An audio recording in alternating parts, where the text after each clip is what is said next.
Alright, so what do YouTube? It's your boy Tavion. We're finally back with another video. And today we are going to be getting this clutch on, get the trans hooked up to the clutch. See, this is what happens when you just be yapping. Try to get the clutch, the flex plate, the clutch, all of that stuff assembled onto the motor for the NV3500 swap, and then get the motor slapped back up in the car with the long tube speed engineering headers wiring up the Holly. Now, I don't know if all of that is gonna happen in the video, but some of it might be happening in the video. For you guys that don't know, I'm gonna run over a couple parts that you might need. You're gonna need this. I know for this pilot bearing, it's a couple different ones that you could run into. Smaller one that goes in, it's like literally inside the crankshaft, and this one's like on the outer side of the crankshaft. 99 to 02 Silverado 1500 for the 4.8 flex plate and clutch. I would say honestly, bro, because I piece mine together, I would say honestly just go to like O'Reilly's or something and just go and get the full complete kit. I don't think you really want to cheap out and piece it together like I did, but I got a good deal for the flex plate and clutch, or flywheel, whatever you call this. I ain't about to argue with you, so argue with your mom or something. I'm using the stock bolts, torqued them down. Fast was 15 and 45, then 75. Make sure that you clean off any extra debris or whatever you got going on inside your crankshaft. Like you see, like that. It's super dirty. We're gonna clean that off, get this slapped up in there. You only really need two tools to put this on: a hammer and a socket that goes around the diameter of this bearing. Let's go ahead and get it installed. I got like a 32mm socket. Probably help if I had an actual hammer. Sometimes Harbor Freight hammers come in clutch. mallets will not work. Get yourself a hammer. But now we got that pilot bearing on, so I think it's time to get the clutch on.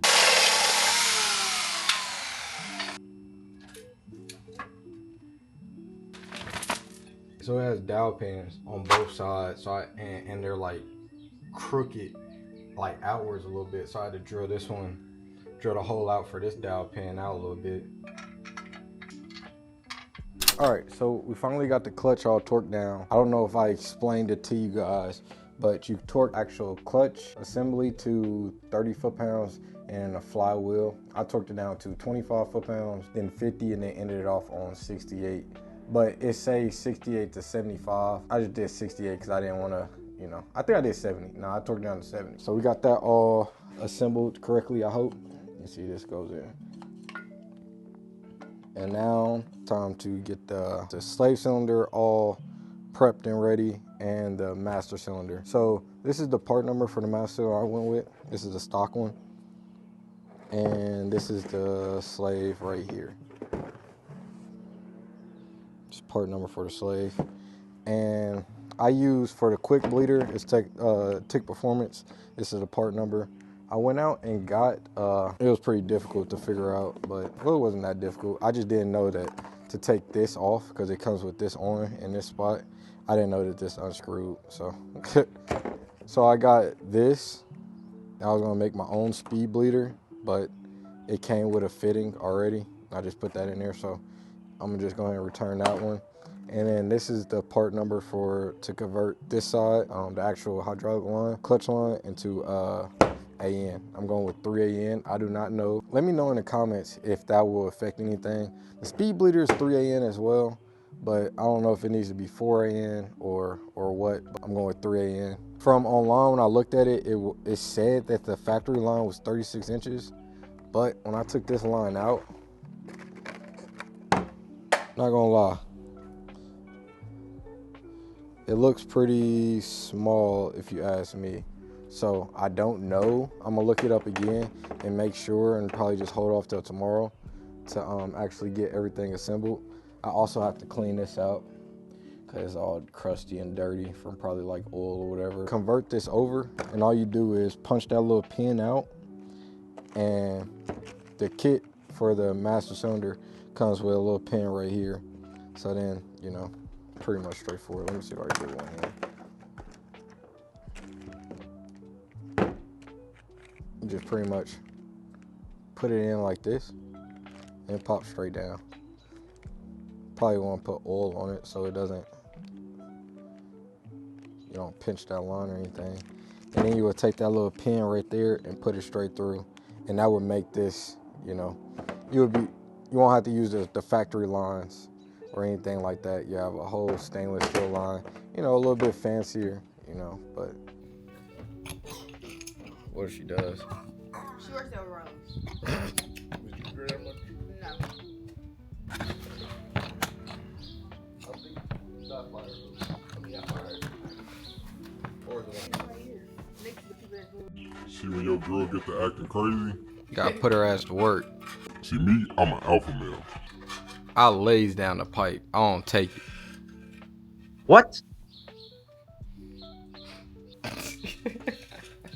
Hurry up, woman. Okay, get to working on something. No, you Because hurry I'm an up. alpha male. I'll lay down the pipe. What you mean? Like, what type of pipe? Pipe I was talking about was like the pipeline of our family. Like, generational type thing. You know what we need to do? What? Eat this right here. I dare you to.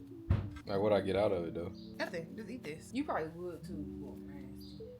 Nah, like... Alright.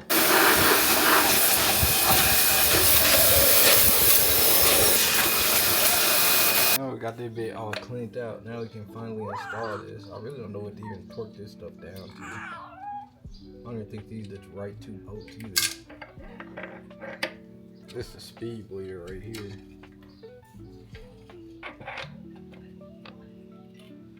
Ain't nothing better than dressing up a pig and making it look good.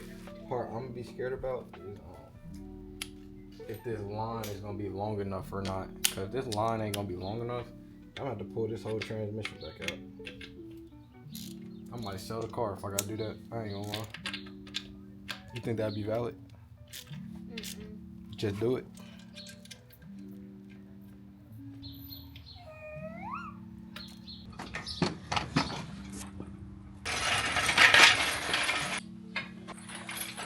Sometimes I wish I had a partner. At the same time, I'm antisocial, so I don't really want a partner. Yeah.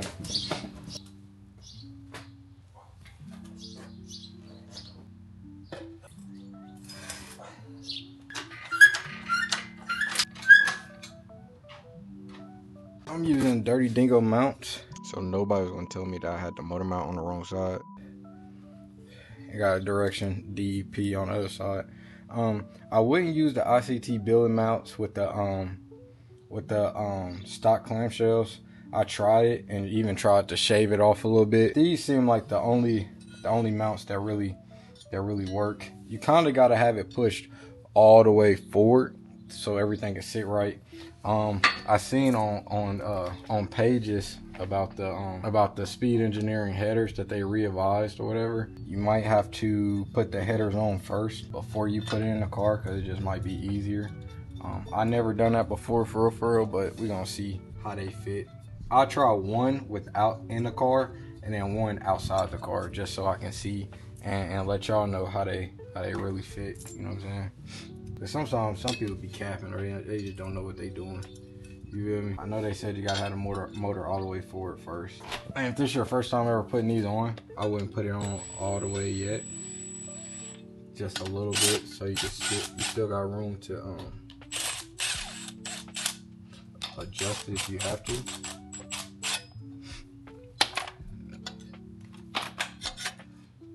You see, that's plenty. So if I gotta move it forward, which I wouldn't, it gotta be like right here. It's just gonna be like a little bit of room. Now we can finally probably get this trans on. Get that trans on and slap this back up in the car. Hold up.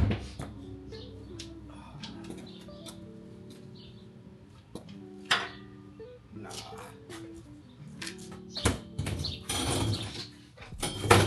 It's always good to have a couple tables like that.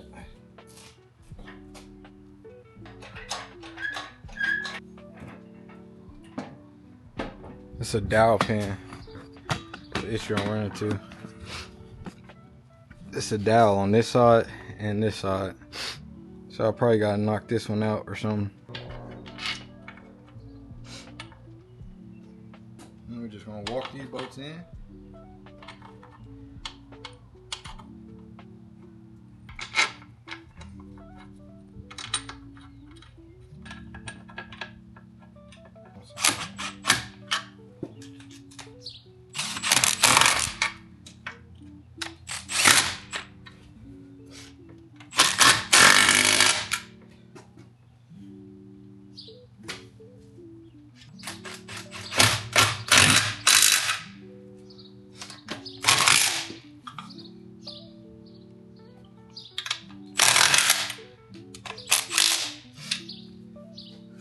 We're gonna torque things down over here.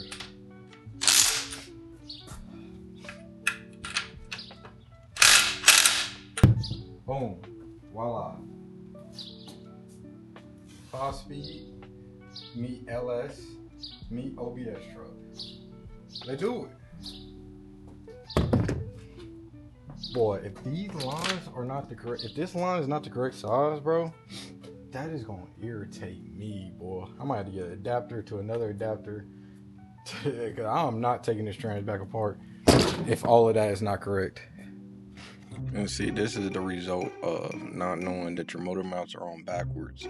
So if y'all look in the background, you're gonna see the sunlight start to go down. Man, me and my little brother was out here for at least probably like 2-3 hours trying to figure out why this motor wouldn't sit in here properly, until I realized that the motor mounts were on backwards. Now, most people don't show you the ugly or what, they only show you the good and all of that, but I'm gonna show you everything, because I'm gonna keep it real all the way, you know. But you know, players mess up, but it is what it is. Now, I know there's probably some clips that I probably didn't put in there, but I had like an issue. Don't be like me, I probably already explained it in the video. I can't believe y'all ain't tell me before I put the car in there that I had the motor mounts flipped. Y'all wrong for that. But we finally got it in the car. I had to get those headers dropped off to my welding guy so he can weld on them V-bands so we get them slapped back up in there. But it's in there, but it ain't permanent. You know what I'm saying? Let me show y'all. You see the shifter is not centered, so the motor is kind of like tilted one way or the other. I didn't really feel like messing with it last night. It got pretty dark, but shoot, as long as we got it in there, I don't think y'all really need to see me putting a motor in a car or anything like that. Everything else is straightforward, you know what I'm saying? The only thing I do gotta tell y'all, I do not know if I can use the stock cross member or not. They say you can, they say it's the same length. It's gonna be kinda aggravating if it's not. I'm gonna try to push this motor as forward as I can, but if it don't go forward no more, then I don't know. Well, I'm gonna have to give me a new cross member. I'm gonna have to give me a new drive shaft and all that extra stuff. Thought it was all the same difference, but I don't know. But if this was a good video, or y'all learned anything from it, or whatever, don't be afraid to like, comment, subscribe, all that extra stuff. We out.